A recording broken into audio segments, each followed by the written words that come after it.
Baik, bismillahirrahmanirrahim. Assalamualaikum warahmatullahi wabarakatuh. Perkenalkan, nama saya Masih Anggara dengan NIM 2311069.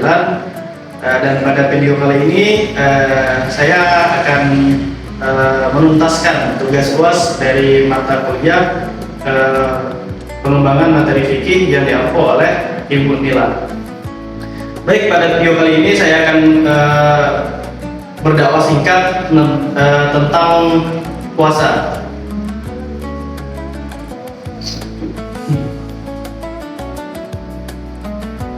Jadi puasa ataupun saum adalah menahan diri dari makan, minum, ataupun segala hal yang membatalkan dari mulai terbit fajar hingga terbenamnya matahari dengan niat karena Allah Ta'ala. Apa hukum yang menjadi dasar penetapan puasa ini, puasa Ramadan? Yaitu ada pada Al-Quran, Quran Surah Al-Baqarah ayat 183 yang berbunyi, A'udzu billahi minasyaitonir rajim. Bismillahirrahmanirrahim. Ya ayyuhalladzina amanu kutiba 'alaikumus syiyamu kama kutiba 'alal ladzina min qablikum la'allakum tattaqun. Yang artinya, wahai orang-orang yang beriman, diwajibkan atas kamu berpuasa sebagaimana diwajibkan atas orang-orang sebelum kamu agar kamu bertakwa. Nah, pada ayat ini disampaikanlah kepada kita agar kita berpuasa, karena telah diwajibkan orang-orang sebelum kita juga berpuasa. Dan pada akhir ayat ini ditegaskan kembali kita berpuasa untuk kita bertakwa kepada Allah Subhanahu wa Ta'ala. Terus kemudian adalah hukum berpuasa. Nah, hukum berpuasa ini ada beberapa macam. Yang pertama ada wajib. Nah, puasa wajib seperti puasa Ramadan, puasa nazar ataupun puasa kafarat itu dikerjakan wajib. Adapun puasa sunnah seperti puasa Senin Kamis, puasa hari Arafah, puasa Asyura dan puasa Daud itu sunnah hukumnya. Dan hukum yang ketiga yaitu bisa menjadi makruh seperti misalnya puasa pada hari Jumat tanpa disertai berpuasa di hari sebelumnya, ataupun tidak berpuasa Senin ataupun puasa Kamis. Dan hukum yang terakhir yaitu adalah hukum berpuasa menjadi haram apabila puasa itu dikerjakan pada hari seperti hari raya Idul Fitri dan hari raya Idul Adha. Nah, itulah hukum-hukum berpuasa, ada beberapa. Kemudian syarat wajib berpuasa pastinya itu adalah yang pertama beragama Islam pastinya. Terus yang kedua yaitu adalah baligh ataupun telah dewasa bagi yang lelaki, yaitu telah mimpi basah, dan yang bagi yang perempuan adalah telah haid. Terus syarat yang ketiga yaitu adalah berakal sehat. Nah, jadi orang yang gila itu tidak wajib berpuasa. Dan yang terakhir yaitu adalah tidak haid ataupun tidak nifas bagi perempuan.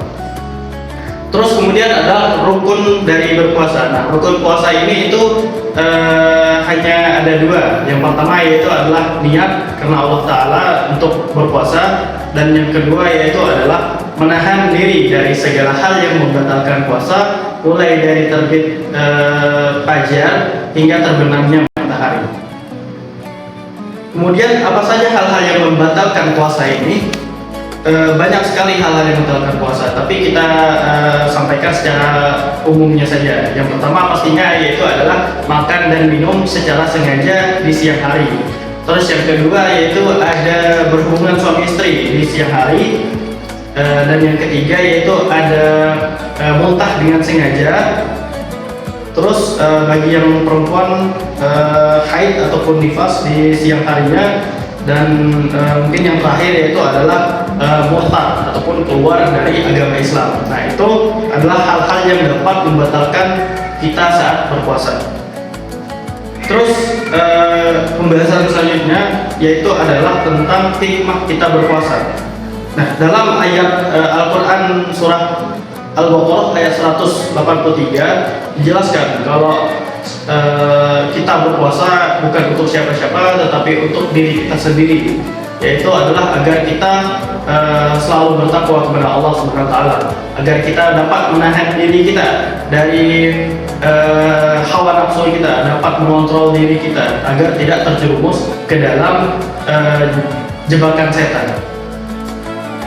Terus yang kedua yaitu adalah bisa melatih kesabaran kita dan pengendalian diri kita. Jadi dengan kita berpuasa kita dapat mengontrol diri dan mengendalikan diri kita dan melatih kesabaran kita. Yang kemudian yaitu adalah hikmahnya adalah menumbuhkan rasa syukur kita. Nah, kita bisa merasakan bagaimana orang-orang di luar sana yang tidak bisa makan setiap harinya, dan saat kita berpuasa ini kita dapat merasakan apa artinya rezeki yang telah Allah berikan kepada kita dan dapat meningkatkan rasa syukur kita. Terus selanjutnya itu adalah dapat menumbuhkan kepedulian kita pada orang yang kurang mampu, dan yang terakhir adalah menjaga kesehatan jika dilakukan dengan benar. Baik, mungkin itu yang dapat saya sampaikan pada pertemuan kali ini. Jadi kesimpulannya adalah puasa bukan hanya sekedar menahan lapar ataupun dahaga, tetapi juga melatih kita, melatih kesabaran kita, melatih pengendalian diri kita, dan meningkatkan ketakwaan kita serta membentuk akhlak baik untuk kita semua. Mungkin cukup sekian dakwah singkat yang saya sampaikan. Mohon maaf apabila ada kesalahan kata ataupun keliru dalam kalimat yang saya sampaikan. Kurang lebihnya saya mohon maaf, kepada Allah saya mohon ampun. Akhirnya, assalamualaikum warahmatullahi wabarakatuh.